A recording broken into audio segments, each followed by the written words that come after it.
Pada tahun 1182 Masehi, di tepi Sungai Brantas yang mengalir tenang di Jawa Timur, lahir seorang bayi dari keluarga petani miskin.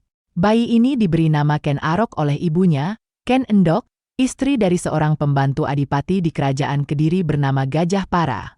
Namun, tak lama setelah kelahirannya, Ken Endok memutuskan untuk membuang bayinya, berharap bahwa putranya akan mendapatkan kehidupan yang lebih baik. Namun, takdir mempertemukan Ken Arok dengan Lembong, seorang pencuri yang menemukan dan membesarkannya. Di bawah asuhan Lembong, Ken Arok tumbuh menjadi pencuri licik yang melakukan banyak tindak kejahatan. Namun, hidup Ken Arok berubah drastis saat bertemu dengan Empedu Loh Gawe, seorang pendeta yang yakin bahwa Ken Arok adalah titisan Wisnu, dewa pemelihara dalam agama Hindu. Empedu Loh Gawe membawa Ken Arok meninggalkan kehidupan lamanya dan menjadi pengawal Tunggul Ametung, seorang aku, camat, di daerah Tumapel. Dengan demikian, Ken Arok, yang lahir dari keluarga miskin dan dibesarkan oleh seorang pencuri, berhasil merubah takdirnya dan memulai perjalanan baru dalam hidupnya.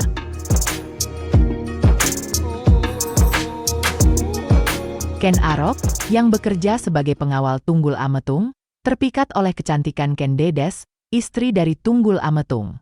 Keinginan Ken Arok untuk memiliki Ken Dedes semakin kuat saat Empedu Loh Gawe meramalkan bahwa Ken Dedes akan melahirkan raja-raja di tanah Jawa.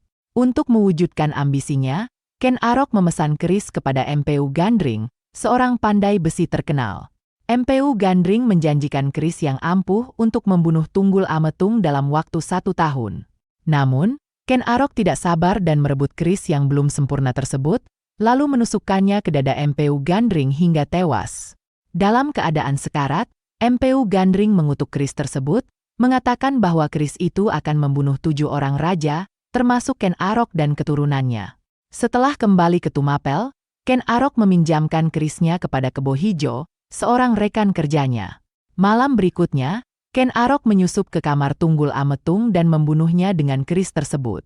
Keesokan harinya, Kebo Hijo dihukum mati karena keris yang diduga miliknya ditemukan menancap pada mayat Tunggul Ametung. Meski Ken Dedes menjadi saksi pembunuhan suaminya, ia luluh oleh rayuan Ken Arok. Setelah itu, Ken Arok menyatakan dirinya sebagai aku baru Tumapel dan menikahi Ken Dedes.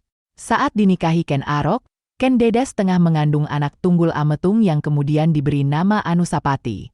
Dengan demikian, Ken Arok, yang awalnya hanya seorang pengawal, berhasil merubah takdirnya dan menjadi aku Tumapel melalui serangkaian tindakan pengkhianatan.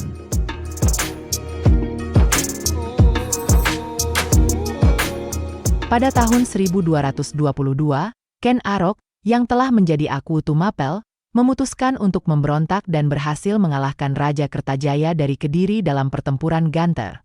Setelah kemenangan ini, Ken Arok menyatakan Tumapel sebagai kerajaan merdeka yang lepas dari Kediri. Ia menjadi raja pertama kerajaan Tumapel, yang lebih dikenal sebagai kerajaan Singasari, dengan gelar Sri Raja Sabatara Sang Amurwabhumi. Dinasti yang ia dirikan disebut Dinasti Rajasa. Lokasi kerajaan Hindu-Buddha ini berada di daerah Singasari, Malang. Namun, masa pemerintahan Ken Arok tergolong singkat, yakni hanya selama 5 tahun. Pada tahun 1227 Masehi, Ken Arok tewas dibunuh oleh seseorang atas perintah Anusapati, anak Ken Dedes dari pernikahannya dengan Tunggul Ametung. Anusapati yang telah lama curiga akhirnya menemukan kebenaran bahwa Ken Arok yang bertanggung jawab atas kematian ayah kandungnya. Anusapati menggunakan keris Empedu Gandring, keris yang sama yang digunakan Ken Arok untuk membunuh Empedu Gandring dan Tunggul Ametung, untuk membunuh Ken Arok.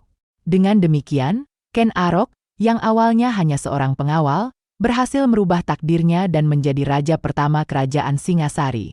Namun, ambisi dan tindakan pengkhianatannya akhirnya membawa pada bagi dirinya sendiri. Kisah ini mengajarkan kita bahwa setiap tindakan memiliki konsekuensi, dan kebenaran selalu akan terungkap pada akhirnya.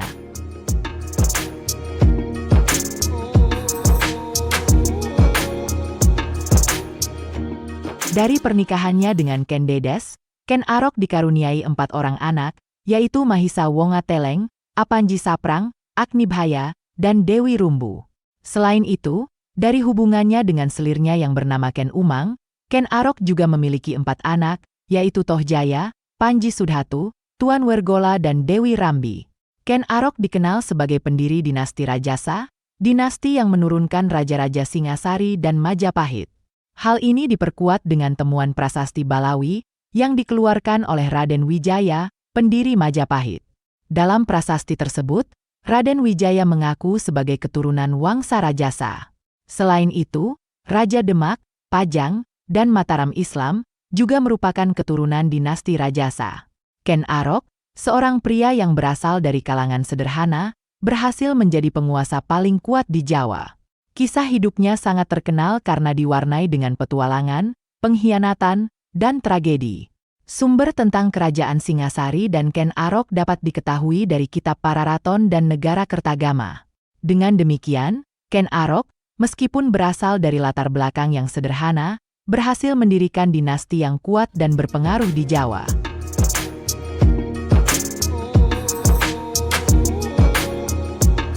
Pada tahun 1247, Ken Arok, pendiri kerajaan Singasari, menghembuskan nafas terakhirnya. Tahta kerajaan kemudian jatuh ke tangan Anusapati, putra dari Ken Dedes dan Tunggul Ametung. Anusapati memerintah kerajaan Singasari selama 21 tahun, namun pada tahun 1249, ia tewas di tangan Tohjaya, putra kandung Ken Arok dari Ken Umang. Tohjaya kemudian naik tahta sebagai Raja Singasari menggantikan Anusapati. Kerajaan Singasari mencapai puncak keemasannya pada masa pemerintahan raja terakhirnya, Kertanegara. Wilayah kekuasaan Singasari pada era Kertanegara mencakup Bali, Sunda, sebagian Kalimantan, bahkan sebagian Sumatera hingga kawasan Selat Malaka. Mengenai nasib Ken Dedes, tidak banyak informasi yang tersedia setelah kematian Ken Arok. Namun, menurut sejarah versi Pararaton, Ken Dedes merupakan istri Ken Arok dan dengan demikian, ia adalah ratu pertama Singasari. Ken Dedes juga dikenal sebagai saksi mata pembunuhan Tunggul Ametung oleh Ken Arok. Meski demikian, ia rela dinikahi oleh Ken Arok, pembunuh suaminya. Dengan demikian, kerajaan Singasari, yang didirikan oleh Ken Arok, mengalami berbagai pergolakan dan perubahan setelah kematiannya. Namun, kerajaan ini tetap bertahan dan mencapai puncak kejayaannya di bawah pemerintahan Kertanegara.